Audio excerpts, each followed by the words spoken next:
Good morning, ladies and gentlemen. Thank you very much for coming.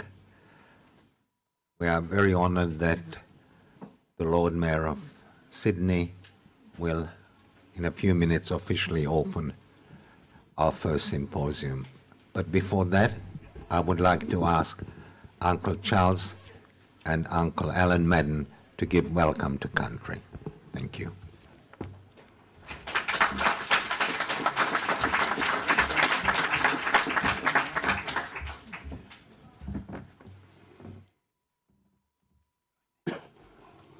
Yes, good morning, folks. My name is Charles Madden, but known around the inner city as Chicka. That's a nickname that I got many, many years ago, going to Redfern Public School, which is now NCIE, the National Centre for Indigenous Excellence. This is my brother Alan, Gadigal elder. Not older than me, but my little brother. We're from Gadigal land. I'd like to take this opportunity this morning to extend a warm and sincere welcome to all of my Aboriginal brothers and sisters, non-Aboriginal brothers and sisters, any brothers and sisters from the Torres Strait or further afar across the seas. Welcome, welcome to Gadigal land. Aboriginal land. The Gadigal clan is one of 29 that makes up the Eora Nation. The Eora Nation is bordered by 3 distinctive landmarks. Nepean to the south and to the north.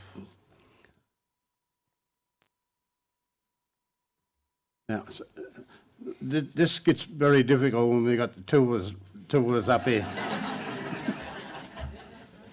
They got the eldest brother, also the rich one. You got the Hawkesbury River to the north. The mobs up that way call it the Darkinjung. Nepean to the west, the Derribin, and Georges River to the south, Kaimai. And in between those 3 mighty rivers is the Eora Nation. And in that nation, we have 29 clans. And the clan's land we're on today is Gadigal. And I was just out the front there having a smoking ceremony just a while ago. And you can smell the smoke. And how ironic is that? Here we are talking about one of the biggest fires in Sydney, and you can still smell the smoke from it. On behalf of members of the local Aboriginal Land Council and of the Gadigal mob, once again, a very warm and sincere welcome to you, to Gadigal. You. Folks, if you've travelled across this great city of ours today, the state or this great country, welcome. Welcome to Gadigal land. Enjoy your stay. Have a safe and trouble-free trip home. Once again, welcome. Welcome. Welcome. Thank you. Thank you. Enjoy the...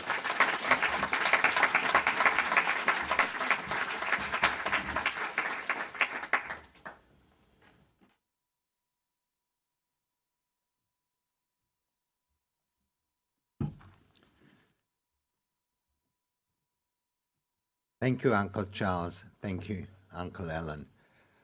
I have a brother too, who's a bit younger than me, and to work together is never easy. So I understand your problems. This is the first of 3 symposia designed to reveal and illuminate the concept that underlined Jonathan's project Barrangal Skin and Bones, which will take place at the Royal Botanic Gardens, opening on the 17th September. Just to give you a bit of the background, in 2014, we ran a competition to celebrate our 45th anniversary for Australian artists to do something different. And we had approximately 160 entries with an international jury, and we asked Australian artists to come up with a very good idea which we would turn into a project. By a unanimous decision, Jonathan's extremely good idea won.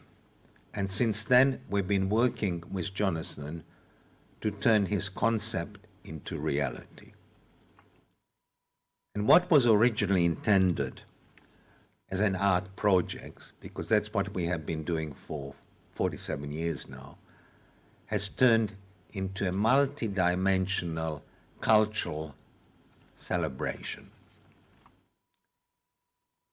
Because it brings to life a significant moment in Sydney's history, a real turning point in the development of our city. And Barrangal Dyara, Skin and Bones, awakens the history looking through Aboriginal perspective and highlights the loss suffered by the southeastern Aboriginal community. I didn't realize it in the beginning, but I really believe that this will be one of our most important projects that we have ever undertaken. Personally, it has been a great privilege for me to work with an artist of Jonathan's caliber.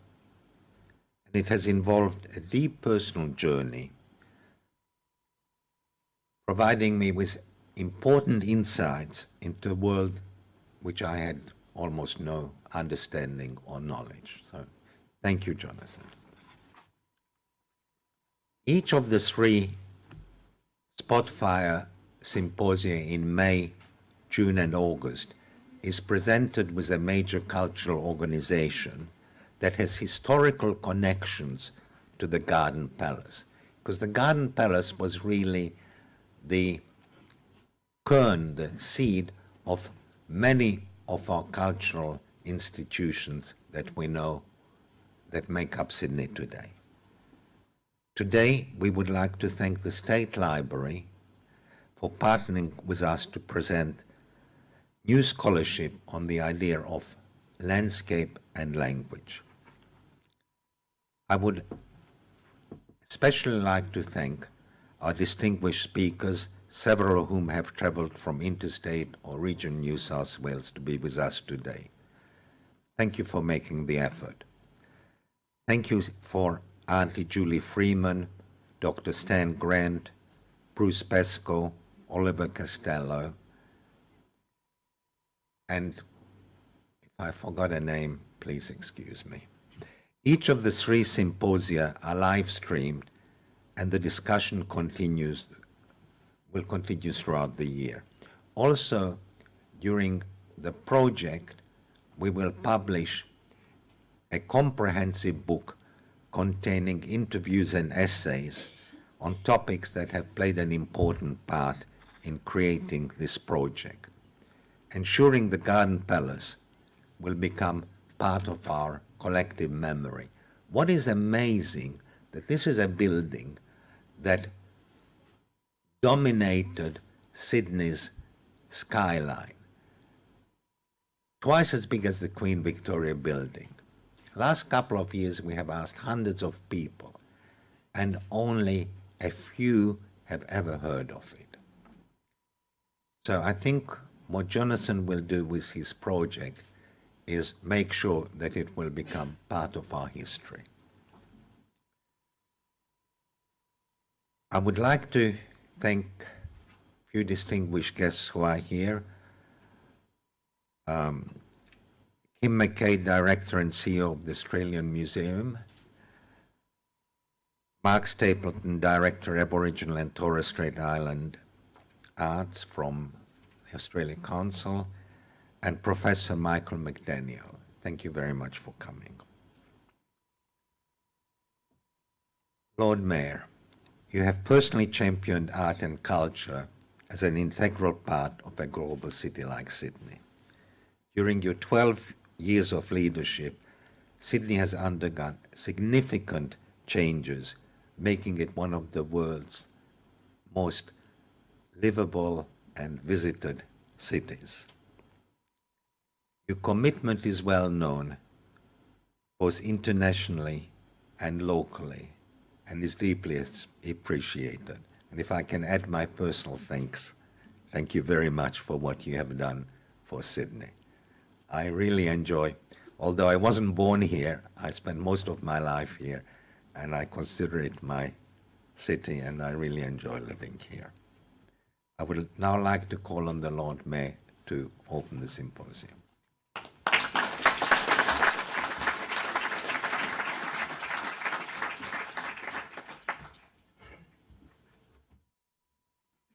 Thank you, John, and thank you for those comments, and welcome everyone, and thank Uncle Chica and Uncle Alvin for their welcome. It's the first time that I've seen them do it as a duo. I do something with them just about every week of the year, don't I? You did very well. You have to do that again. So, I too, of course, would like to acknowledge the original custodians of our land, the Gadigal people of the Eora Nation, and pay my respects to their elders, both past and present, and also acknowledge the people of the 200 nationalities who live in our city. I think our acknowledgement of country has special resonance today, as the theme for the symposium is landscape and language. It's the first of three traversing the fields of art, Indigenous studies and history that are leading up to launch the newest Kaldor Public Art Project, which will be staged in the Botanic Gardens in September. This is, as John has said, Jonathan Jones's reimagination of the Garden Palace, home in 1879 to the Sydney International Exhibition, and its vast collection of colonial produce and of many thousands of Aboriginal items. When it was destroyed by fire in 1882, the many artefacts were lost, what the artist has rightly described as a cultural holocaust of tragic proportions to Aboriginal people. And yet the culture itself survives. It cannot be erased, and it re-emerges in new ways. We pretended for too long it was not here, but it is. It survives in the lineaments of the land, even here in the city. This is something that we at the city are recognising with our Eora Journey project, to acknowledge and celebrate the continuous Aboriginal presence through a series of artworks. So I look forward to experiencing Jonathan Jones's evocation of the Garden Palace in its original footprint, and the stories that were lost there. It's a hugely significant work. I think probably the largest the Kaldor Public Art Project has ever sponsored, and the first by an Aboriginal artist. So congratulations to Jonathan. I would also like to take this opportunity to thank John Kaldor for what he has done and continues to do to foster cultural life in our city. If only there were more like him and fewer casino builders. The Kaldor art projects are always engaging, and like this one, they provoke thought, discussion, and a re-examination of so many preoccupations. I'm sure today's symposium will continue that fine tradition. I'd like to thank everyone who is taking part in the discussion, especially, of course, the speakers, and to thank John Kaldor once again and the partners in these symposia, the State Library, the Art Gallery of New South Wales, and the Australian Museum. And I'm very honoured to declare it officially open, and I call on Richard Neville, the Mitchell Librarian and State Library Director of Education and Scholarship, to deliver his welcome. Thank you.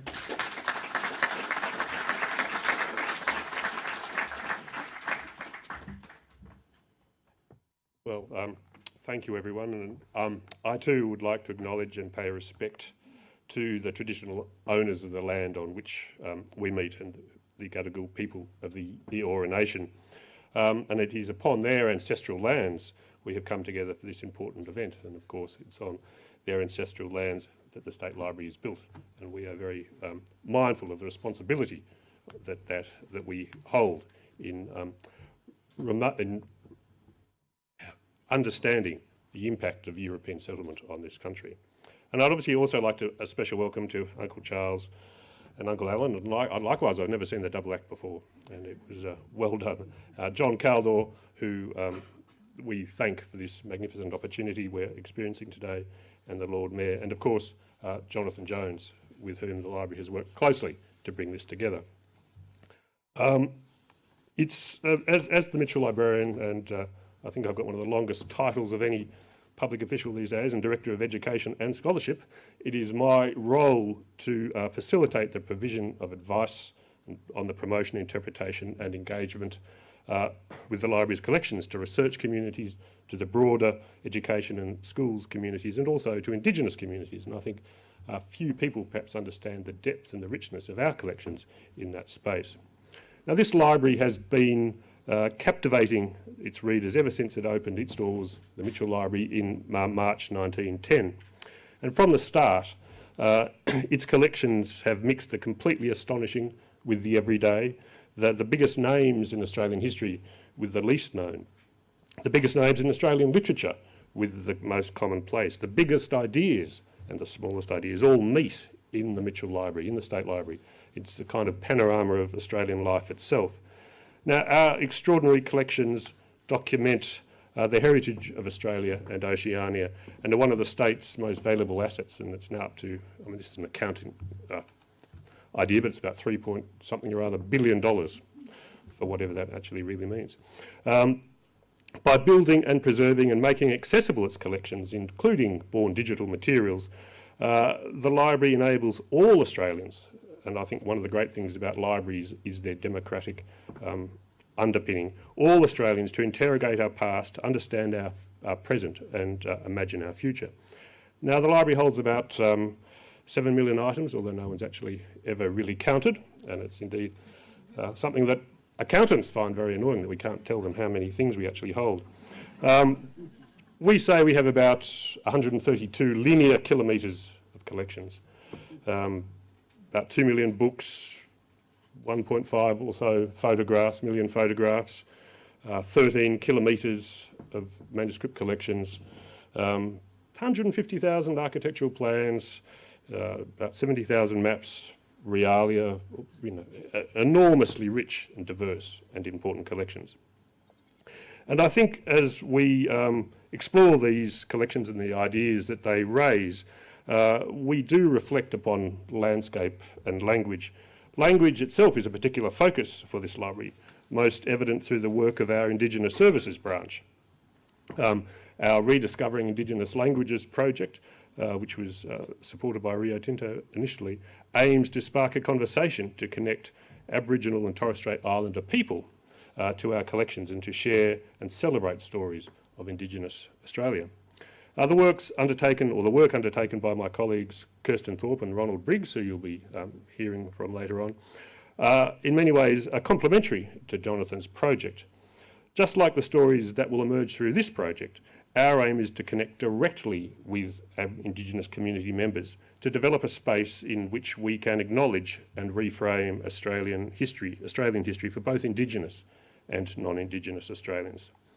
Indeed, although located in that most European of streets, Macquarie Street, our collection, our challenge is to be an institution which meets people in their communities rather than physically here, be that physical or virtual. And language is intrinsically linked to Indigenous people's ways of life, cultures and identities. It obviously brings meaning to cultural heritage and articulates the intricate relationships between Indigenous people and their connection to land and community. So for instance, our Rediscovering Indigenous Languages project aims to preserve and revitalise some of the oldest languages in the world by locating them in our 13 word lists, for instance, that we hold, that were put together in the 19th century. Digitise those, make them available with consultation to the communities to whom these language lists belong. And some of our word lists are indeed the only surviving records of these languages, so very important records. And our aim is to connect communities, both Indigenous and non-Indigenous, and to spark imaginations to think differently about our shared histories. And libraries and archives, and I want to emphasise this, libraries and archives are the often surprising repositories of the forgotten detail in our history, waiting to be discovered. But in the minutiae, in this minutiae of the detail of our collections, this is the bigger picture. And the library sees its critical mission as to help you find these stories, to give them meaning and to centre them in discussions about our past, present and future. Conversations that will take place today will provide an opportunity for us to reflect upon the deep layers of Australian history and allow us to collaboratively reframe our understanding of our past. I hope that this is a symposium in which ideas are exchanged and pathways forward emerged. Thank you.